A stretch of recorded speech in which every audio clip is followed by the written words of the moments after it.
গতকাল বৃষ্টি হওয়াতে গাছগুলো বেশ ফ্রেশ হয়ে আছে, সমস্ত পাতা ধুলো ময়লা একদম ধুয়ে পরিষ্কার। নমস্কার বন্ধুরা, আমি সোনালি আর আপনারা হচ্ছেন ট্যুর অ্যান্ড গার্ডেন ব্লগ। আশা করি সবাই খুব ভালো আছেন, সুস্থ আছেন। তো সকাল সকাল আজকে ছাদ বাগানে চলে এলাম। গতকাল রাতে আমাদের এখানে প্রচণ্ড হারে বৃষ্টি হয়েছে, গাছগুলো কেমন আছে সেটাই আজকে আপনাদের সামনে তুলে ধরছি। তো দেখুন, কোনো রকম কিছু ক্ষতি হয়নি, ঝড়ও কিন্তু ভালো মতো হয়েছিল। দুই একটা গাছ একটু পড়ে গেছিলো, সেগুলোকে তুলে দিয়েছি। আর সমস্ত গাছগুলো দেখতেই পাচ্ছেন কত সুন্দর রয়েছে, কেন বৃষ্টির জল গাছেদের জন্য এতটাই উপকারী, সেই জন্য কিন্তু গাছগুলো এতটা পরিমাণে ভালো থাকে। বৃষ্টির জল পেলে গাছগুলো যেন একদম সতেজ হয়ে ওঠে। এখানে জামরুল গাছও দেখুন, বেশ জামরুলগুলো আস্তে আস্তে বড় হচ্ছে। কিছু জামরুল বড় হয়েছিল, সেগুলো আমি যখন বাপের বাড়ি গেছিলাম তুলে নিয়ে গেছিলাম। তো এখনও এই জামরুলগুলো সবে ধরছে, এগুলো আস্তে আস্তে বড় হবে। আর কালারটা দেখতে পাচ্ছেন, এখানে দেখুন দেখাচ্ছি, সামনের অংশটা একটু লাল হয়, তারপরে পেছনের অংশটা সবুজ থাকে। দু একটা জামরুল পড়েছে ফুল অবস্থাতে। তো এইরকম প্রচুর পরিমাণে জামরুল দু একটা তো পড়তেই থাকে, এটা সব গাছেরই নিয়ম। তো বন্ধুরা, একটু আওয়াজ আসছে, পাশের আমাদের বিল্ডিং একজনের হচ্ছে, তো সেখান থেকে আওয়াজ আসছে, তো একটু মার্জনা করে নেবেন এই আওয়াজটাকে। তো এখানে দেখুন লেবু গাছগুলো পাতা বেরোতে শুরু করে দিয়েছে। এই লেবু গাছটা, এটা গন্ধরাজ লেবু গাছ। এই গাছে কিন্তু এখনও পর্যন্ত কোনো ফুলের দেখা পায়নি, তবে পাতা ছাড়তে শুরু করে দিয়েছে। তবে এখানে যে লেবু গাছটা আছে, এটা হচ্ছে মৌসুম্বি লেবু গাছ। এই গাছে কিন্তু অনেক কুড়ি চলে এসছে। দেখুন এখানে এসেছে, এদিকে দেখুন ফুল ফুটতে শুরু করে দিয়েছে, বেশ কিছু সব জায়গা থেকে কিন্তু কুড়ি আসছে।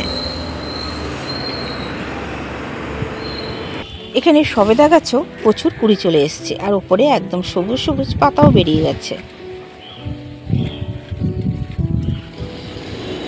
জবা গাছে আজ কয়েকটা ফুল ফুটেছে লাল রঙের একদম। এই ফুলগুলো খুব ভালো লাগে দেখতে। দেখুন এখানে বেদানা গাছটায় বেদানা এবারে নেব না করেও বেশ কয়েকটা বেদানা কিন্তু দাঁড়িয়ে গেল। এত পরিমাণে ফুল এসছে, আমি কিন্তু প্রচুর পরিমাণে ফুল কেটে কেটে ফেলে দিয়েছি, তা সত্ত্বেও দুই একটা রয়ে গেছে। এবং তার থেকে দেখুন যে কটা ফুল আসছে, এরমভাবে বেদানা দাঁড়িয়ে যাচ্ছে। এই গাছটা এতটাই ভালো, আনা থেকে এই গাছে কিন্তু বেদানা আসার মানে ফুল আসার শেষ নেই, প্রচুর পরিমাণে ফুল আসছে। আর যে কটা আসে সব কটা মোটামুটি এইভাবে বেদানাতে দাঁড়িয়ে যায়।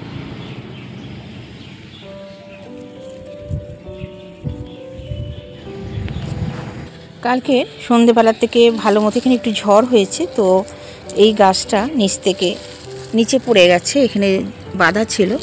এই গাছটাকে আবার বেঁধে দেবো, এখান দিয়ে খুলে পড়ে গেছে।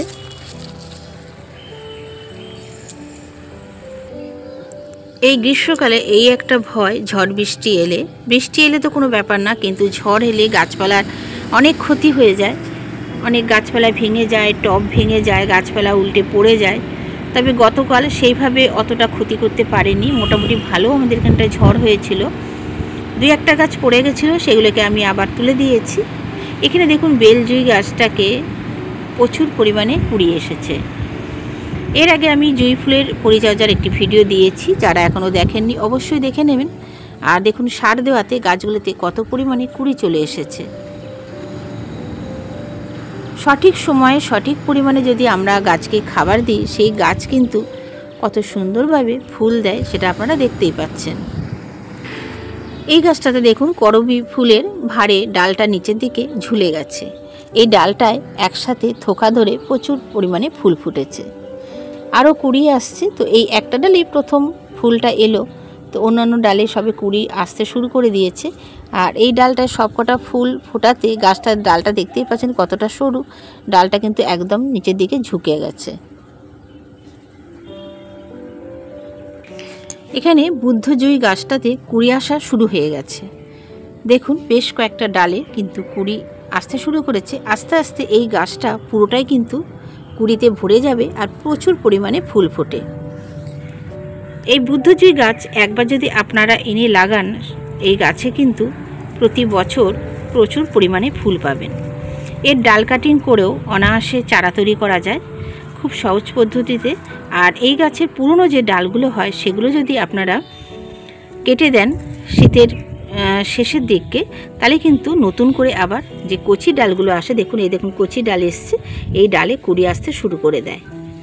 আমি শীতের শেষে পুরনো ডালগুলো যেগুলো একদম শুকিয়ে যায় সেগুলোকে সম্পূর্ণ কেটে ফেলে দিয়েছিলাম। কিছু ডালপালাও শুকিয়ে যায়, সেগুলোকেও কেটে দিতে হয়। গাছটাকে একটু পরিষ্কার সুন্দরভাবে করে দিতে হয়, তবে কিন্তু এই গাছে আরও নতুন নতুন কচি পাতা আসতে শুরু করে।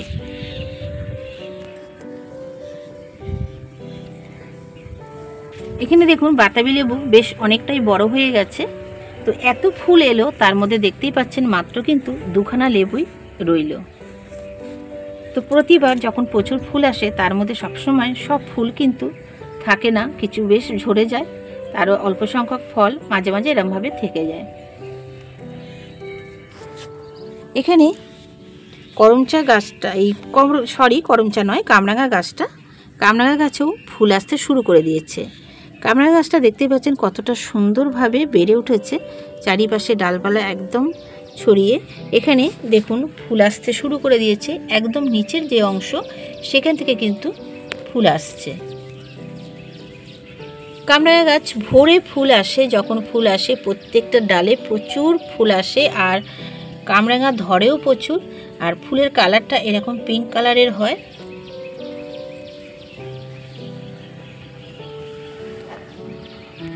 এই লেবু গাছটায় আবার নতুন করে ফুল এসছে আর ছোট্ট ছোট্ট করে গুটি দাঁড়াতে শুরু করে দিয়েছে।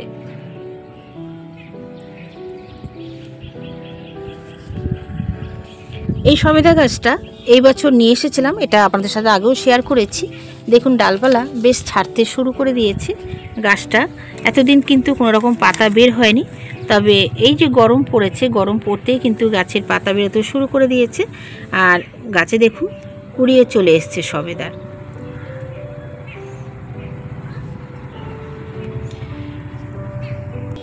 এখানে বন্ধুরা একটা জিনিস আপনাদেরকে দেখায়, দেখুন এখানে কয়েকটা ডাল বসানো আছে। এগুলো হচ্ছে কি ডাল বলুন তো আপনারা? আচ্ছা আমি বলে দিচ্ছি, এগুলো সমস্ত কাগজ ফুল গাছের ডাল। তো ছোটো মেয়ের যখন পরীক্ষা ছিল, মেয়েকে পরীক্ষা দিতে নিয়ে যেতাম, সেখানে একটা মন্দিরে আমরা বসতাম। তো মন্দিরের পাশে বেশ কিছু গাছ এইরকম কাগজ ফুলের ছিল, আর সেখানে এত পরিমাণে গাছ ছিল, ডালপালা চারিদিকে ছড়িয়ে ছিল, সবাই নিচ্ছিল সেখান থেকে ডাল ভেঙে। তো সেখান থেকে কয়েকটা ডাল আমিও নিয়ে এসেছিলাম। আর এর কালারটা খুবই সুন্দর কালার, যখন ফুল হবে অবশ্যই দেখাবো। তো ডালগুলো নিয়ে এসে দেখুন কাটিং করে নিচ থেকে আবার রুটিং হরমোন লাগিয়ে আমি বালির মধ্যে বসিয়ে দিয়েছি আর জল দিয়ে দিতাম। দেখুন দু একটা ডাল থেকে কিন্তু পাতা বেরোতে শুরু করে দিয়েছে। এই গাছগুলোই খুব তাড়াতাড়ি এইভাবে যদি আপনারা ডাল কাটিং করে বসান, অনায়াসে কিন্তু নতুন চারা তৈরি হয়ে যায়। তো দুটো ডালে পাতা বেরোতে শুরু করে দিয়েছে। এগুলো যখন আরেকটু বড় হবে তুলে নিয়ে আমি আবার মাটিতে বসিয়ে দেবো টবের মধ্যে। এখানে দেখুন এই নয়নতারার কালারটা খুবই সুন্দর। তো গাছটাকে ঠিক করতে হবে, গাছের ডাল কিছু কেটে গাছটাকে একটু সুন্দর করার চেষ্টা করতে হবে। হাইব্রিড নয়নতারাগুলো খুব তাড়াতাড়ি ডালগুলো না কেমন যেন একটা হয়ে যায়, তবে এগুলোকে ঠিক করে নেব, অসুবিধা নেই। আর এর যদি বীজ হয় বীজ সংগ্রহ করে রেখে দেবো অন্যান্য আরও নতুন নতুন চারা তৈরি করার জন্য। এখানে কাগজ ফুল গাছ রয়েছে, সেখানে ফুলগুলো কিন্তু সমস্ত ঝরে গেছে, আবার নতুন করে ফুল চলে আসবে। আর কাঠচাপা গাছটা দেখুন, কাঠচাপা গাছটা তো কত সুন্দরভাবে ফুল ফুটে রয়েছে, খুব সুন্দর হাওয়া দিচ্ছে, এটা মিষ্টি গন্ধ কিন্তু আমার ছাদ বাগানে একদম ভরে রয়েছে। আর এখানে এই গাছটার অ্যালামুন্ডা গাছটার একদম গোড়ায় অনেকটা মাটি, যেহেতু টবটা অনেকটা বড়, এখানে কিছু দুই একটা দেখলাম এই ফুল গাছ বেরিয়েছিল, টাইম ফুল গাছ। তো এখান থেকে ডাল কাটিং করে করে আমি আবার কিছু লাগিয়ে দিয়েছি। তো এখান থেকে নিয়ে আমি অন্যান্য টবে দিয়ে দেবো, যাতে এই গরমকালে বা এই বর্ষার সময় এই টাইম ফুল কিন্তু খুব সুন্দর ফোটে, দেখতেও ভালো লাগে, নানা রকম কালারিং টাইম ফুল পাওয়া যায়। তো সেই কালারিং টাইম ফুলও আমার কাছে আছে। তো এইগুলোকে আবার ডাল কাটিং করে করে বসিয়ে দেবো। তো বন্ধুরা ভিডিওটা আর বেশি বড় করছি না, সবাই খুব ভালো থাকবেন, সুস্থ থাকবেন। আজ এই পর্যন্ত। আর যদি ভালো লাগে লাইক শেয়ার কমেন্ট করতে কিন্তু কেউ ভুলবেন না। নতুন বন্ধুরা চ্যানেলটিকে সাবস্ক্রাইব করে পাশে থাকা বেল আইকনটি প্রেস করে দেবেন। ফিরে আসবো আবার নতুন কোনো ভিডিওর সাথে। আজ এই পর্যন্ত, টাটা বন্ধুরা।